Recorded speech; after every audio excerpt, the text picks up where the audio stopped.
올해로 만 70세가 된 강씨 할아버지는 친구 고씨 할아버지와 그동안 열심히 공사장에서 일하고 폐지를 주우며 모은 돈을 저축은행에 예금하러 가고 있습니다. 예금 넣으러 왔는데요. 금액은 얼마 정도 되세요?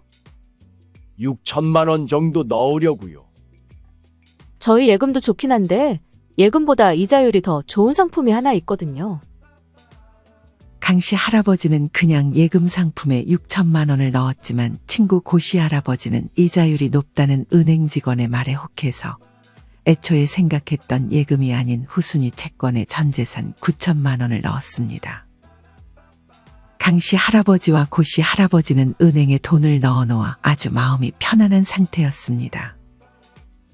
이제는 일을 좀 쉬엄쉬엄 해도 되고 그동안 챙기지 못했던 건강도 챙기고 싶었습니다. 하지만 강씨 할아버지와 고씨 할아버지의 평온함은 그리 오래가지 못했습니다. 믿었던 저축은행이 갑자기 영업정지를 했다는 소식이 들려왔기 때문입니다. 아니, 이게 무슨 일이에요? 놀란 강씨는 은행 앞에서 자신과 비슷한 또래의 사람들이 울며불며 고성을 지르고 있는 것을 목격해야 했습니다.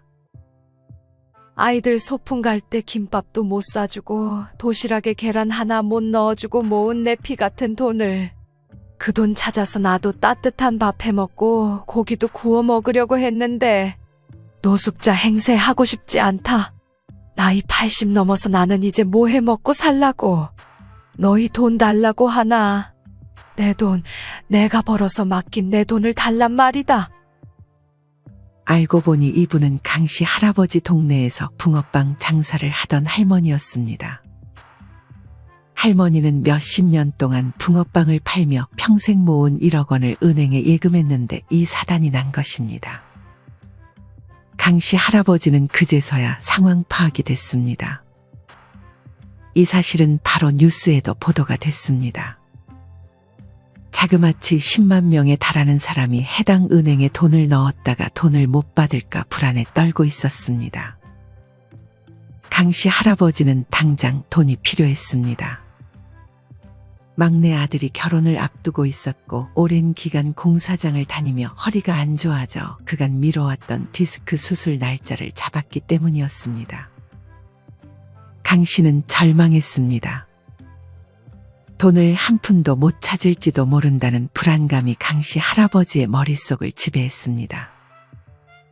강씨는 그래도 5천만 원을 돌려준다는 사실을 알게 되자 안도의 한숨을 내쉬었습니다. 총 6천만 원을 넣었던 강씨 할아버지는 원금에서 1,000만 원을 잃는다는 사실이 뼈아프긴 했지만 5천만 원이라도 만약 받게 되면 수술도 받을 수 있고 막내 아들을 조금은 도와줄 수 있었기 때문입니다. 한편 강씨 할아버지의 친구 고씨 할아버지는 청천벽력과도 같은 말을 들어야 했습니다. 고씨가 은행 직원을 믿고 넣은 상품은 돈을 돌려받지 못하는 상품이었기 때문입니다. 무슨 소리예요? 돈을 못 받는다고요? 할아버지께서 가입하신 상품은 예금자 보호가 안 되는 채권 상품이라 돈을 받기가 힘들 수 있습니다. 헛소리 하지 마. 내가 누구 말 듣고 그 상품에 가입했는데 내 돈 돌려줘. 돌려달라고. 강씨 할아버지는 절망한 고씨 할아버지를 위로해 주었습니다. 한편 5천만 원까지 예금자 보호를 받을 수 있었던 강씨 할아버지도 돈을 바로 돌려받을 수 있었던 것이 아니었습니다. 강씨 할아버지가 5천만 원을 돌려받기까지는 꼬박 5개월이라는 시간이 걸렸습니다. 그동안 막내 아들은 결혼을 했고 그 시간 동안 막내 아들에게 아무것도 도움을 주지 못해 눈치를 봐야 했습니다. 그리고 허리 디스크 수술 시기를 놓쳐서 강씨의 허리 상태는 크게 악화되었습니다. 아무리 돈을 돌려준다는 말을 들었어도 직접 돈을 받기까지 하루하루 불안에 떨어야 했기에 강씨 할아버지의 건강은 크게 악화되었습니다. 그리고 강씨의 친구 고씨 할아버지는 이날 이후 오전 5시만 되면 눈을 떠 리어카도 없이 맨손으로 폐지를 줍기 위해 거리를 나서야 했습니다. 강씨 할아버지와 고씨 할아버지는 은행은 무조건 안전하다고 생각해 가지고 있던 전 재산을 모두 넣었습니다. 만약 은행이 망하면 5천만 원만 돌려받을 수 있다는 사실을 알긴 했지만 설마 은행이 망하겠어? 라고 생각했습니다. 강씨 할아버지는 5개월이 지난 뒤에야 5천만 원을 받을 수 있었는데 그 기간 동안 많은 손해를 받고 건강까지 잃었습니다. 고씨 할아버지도 이후 돈을 일부 돌려받긴 했지만 원금 손실이 상당했고 강씨 할아버지와 마찬가지로 건강을 크게 잃었습니다. 여러분은 이런 강씨 할아버지와 고씨 할아버지를 보며 어떤 생각이 드셨나요? 우리가 무조건 안전하다고 생각했던 은행이 사실 그렇지 않을 수 있습니다. 만약 이런 정보가 없이 단순히 은행 직원의 말만 믿고 내 목숨과도 같은 노후 자금을 넣는다면 우리의 목숨을 위협하는 상황이 만들어지는 것이 결코 과장은 아닙니다. 많은 분들이 예금자 보호를 해주는 법을 믿고 예금을 넣는 경우가 많습니다. 우리나라는 2001년 처음으로 예금자 보호 한도를 5천만 원으로 설정했는데 어찌된 이유인지 20년이 넘게 흐른 지금까지 아직도 예금자 보호 한도가 그대로입니다. 다른 나라를 살펴보면 미국의 예금자 보호 한도는 약 3억 3천만 원이고 영국은 1억 3천만 원, 일본은 약 1억 원, 중국은 9천만 원 정도입니다. 우리나라도 예금자 보호 한도를 최소 1억 원까지는 올려줘야 하지 않나 하는 생각이 듭니다. 2001년 당시 5천만 원과 지금의 5천만 원의 가치는 상당히 다른데 왜 이 점이 개선되지 않는지 의문이 듭니다. 사실 이 5천만 원에는 원금과 이자가 다 포함된 것이기 때문에 손해를 하나도 보지 않으려면 연이자 4%로 계산했을 때 5천만 원을 예금에 넣는 것이 아니라 4,800만 원 정도를 예금에 넣어 놓아야 손해 없이 이자까지 보호받을 수 있습니다. 이때 주의할 점이 하나 있는데 은행의 모든 상품이 다 예금자 보호가 되는 것은 아닙니다. 아는 분들은 아시겠지만 양도성 예금증서, MMF와 같은 금융투자 상품, 은행 발행 채권, 주택 청약저축 그리고 대부분의 CMA 통장도 예금자 보호를 받지 못합니다. 은행 직원은 절대 고객들에게 예금자 보호가 안 된다는 말을 강조해서 알려주지 않습니다. 만약 은행 직원이 예금 대신 앞서 언급한 것들을 권유한다면 거절하고 그냥 예금으로 넣어달라고 말하는 것이 좋습니다. 실제로 저축은행들이 자본금을 얻기 위해 대규모의 후순위 채권이라는 것을 발행한 적이 있습니다. 당시 은행 예금 금리가 연 4% 내외였던 상황에서 많은 사람들 특히 노인들이 후순위 채권에 대한 정확한 이해도 없이 단순히 연 7에서 8%의 높은 이자율만 보고 예금자 보호도 안 되는 후순위 채권에 투자해서 많은 피해를 봐야 했습니다. 사실 은행은 그냥 기업입니다. 속된 말로 장사꾼과 다를 바가 없습니다. 은행은 예금이나 적금을 넣은 사람들의 돈을 그냥 은행 금고에다 보관하지 않습니다. 그냥 은행에 현금을 쌓아두기만 한다면 은행 입장에서는 손해이기 때문에 다른 기업이나 개인에게 예적금 금리보다 대출 금리를 더 올려서 대출 상품으로 팔고 여러 다른 곳에 투자를 하기도 합니다. 사실 여러분이 은행에 넣어둔 돈을 은행은 그대로 고이 보관하는 것이 아니라 이렇게 여러분의 돈으로 이익을 내는 다양한 곳에 대출 및 투자를 해서 돈을 버는 구조입니다. 우리의 돈으로 자기들의 이익을 내기 위해 이렇게 사용한다는 것이 예금이나 적금을 넣은 사람들의 입장에서는 영 좋게 보이지는 않는 것 같습니다. 한편 무조건 금리, 즉 이자를 높게 주겠다는 은행을 선호하는 분들이 계십니다. 하지만 이때는 더욱 주의해야 합니다. 이자를 많이 준다는 말은 해당 은행이 신용도가 낮은 부실한 기업에 높은 이자로 돈을 빌려줬기 때문에 여러분에게 높은 이자를 줄 수 있는 것입니다. 만약 부실한 기업이 은행에 돈을 못 갚으면 우리가 넣은 예금도 보호받지 못하는 상황이 될 수 있는 것입니다. 여러분, 내가 넣었던 돈을 찾으러 갔는데 은행에서 줄 돈이 없다고 하면 어떤 기분이 들 것 같으신가요?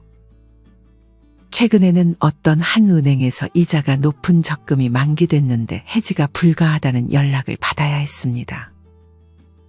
이는 불과 1년도 안 된 일입니다. 물론 이후에 해결됐지만 그래도 원래 약속했던 시간에 내 돈을 받지 못하게 된다면 앞서 강씨 할아버지처럼 제때 수술을 받지 못하거나 손해를 보게 될 수도 있습니다. 누군가는 이 영상을 보고 괜히 불안감을 조성하는 것 아니냐는 말을 하실지 모르겠습니다. 뉴스에서도 사실 그렇게 심각한 상황처럼 보도하지 않고 전문가들도 간혹 방송에서 심각하지 않다고 말하지만 IMF 이전에도 비슷하게 얘기했던 적이 있었습니다. 그때도 아무런 문제가 없다고 언론에서 말했었습니다. 우리는 이렇게 누군가가 그렇겠지 하는 것을 믿는 것보다 우리가 직접 알아보고 공부하는 태도를 갖는 것이 좋습니다. 그런 복잡한 거 알고 싶지 않고 무조건 이자만 높게 주는 곳을 고르는 것은 내 피 같은 돈을 소중히 대하지 않는 것입니다. 앞서 은행은 우리가 예금 혹은 적금 등으로 맡긴 돈을 절대 가만히 놔두지 않는다고 말씀드렸습니다. 은행은 이 돈으로 개인이나 기업의 예금 이자보다 높은 이자를 적용해 돈을 빌려줍니다.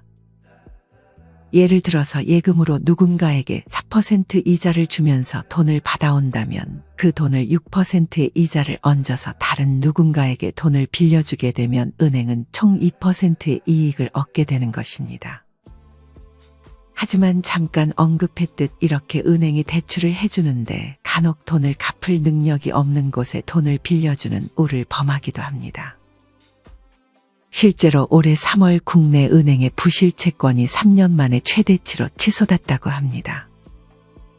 부실 채권이 늘어났다는 말은 은행이 빌려준 돈을 돌려받지 못하게 되고 이런 게 쌓이고 쌓이면 영업정지가 되어 그 은행에 돈을 맡겨놨던 사람들이 돈을 제때 돌려받지 못하거나 예금자 보호를 제외하고는 원금을 잃을 수도 있게 된다는 것입니다. 그래서 우리는 어떤 은행에서 돈을 빌리기 전에 다음 세 가지에 대해서 반드시 알고 있어야 합니다.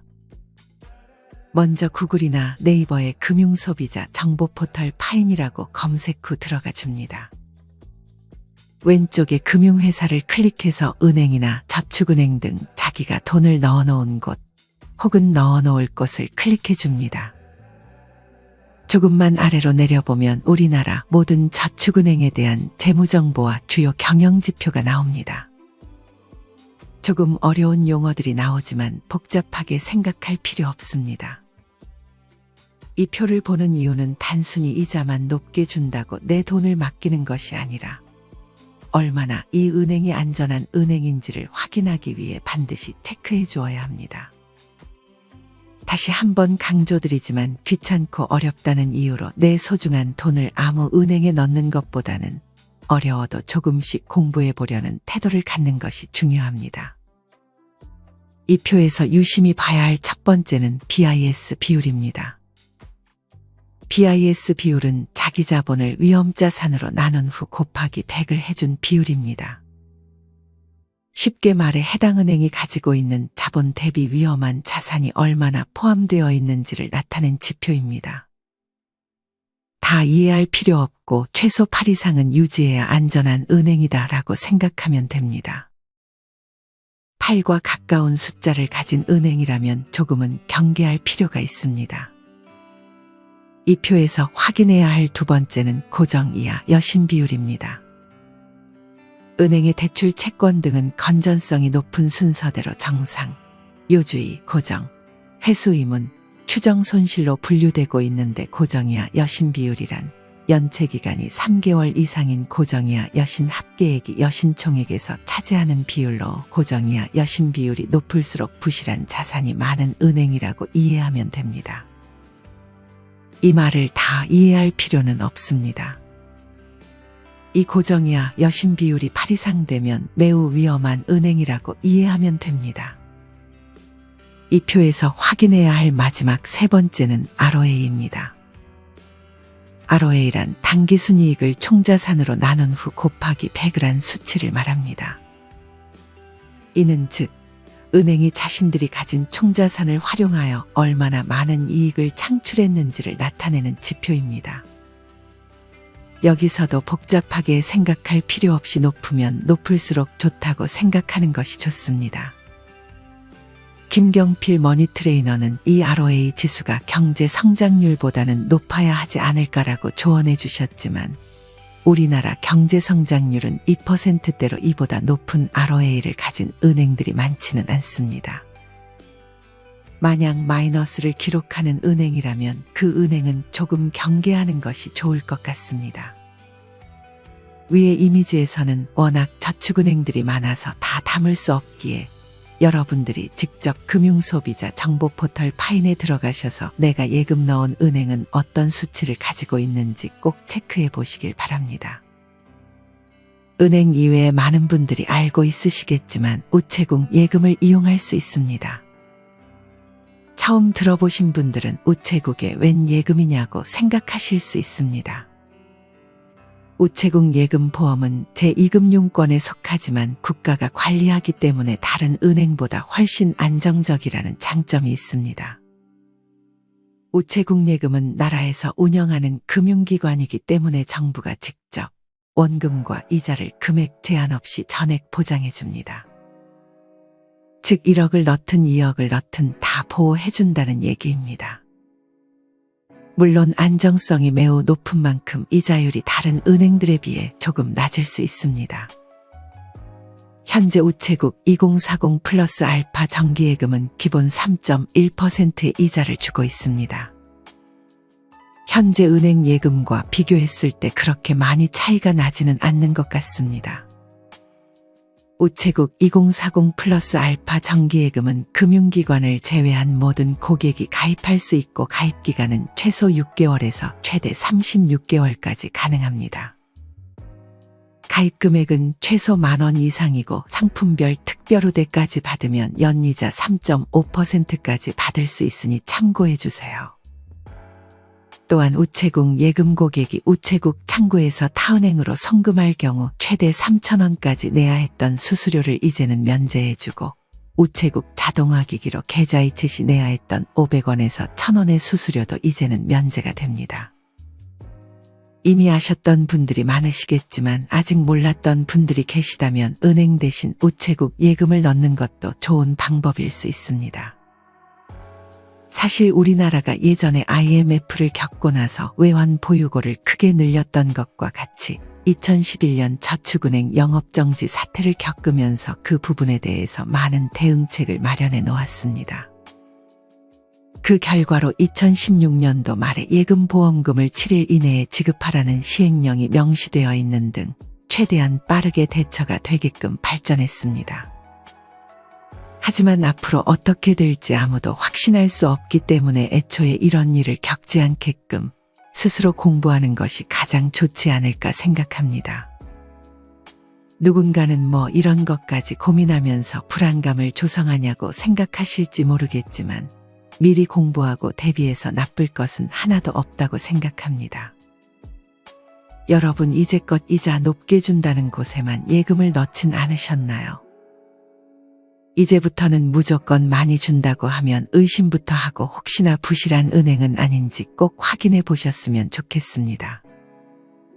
이 영상을 한 번 더 보시면서 금융소비자 정보 포털 파인에 들어가서 내가 예금을 넣은 은행의 BIS, 고정이하 여신 비율, ROA 수치를 꼭 확인해 보셨으면 좋겠습니다. 이상으로 오늘의 영상을 마치겠습니다. 우리 모든 구독자분들의 행복한 여생을 응원합니다. 다음에 더 좋은 내용으로 찾아뵙겠습니다. 감사합니다.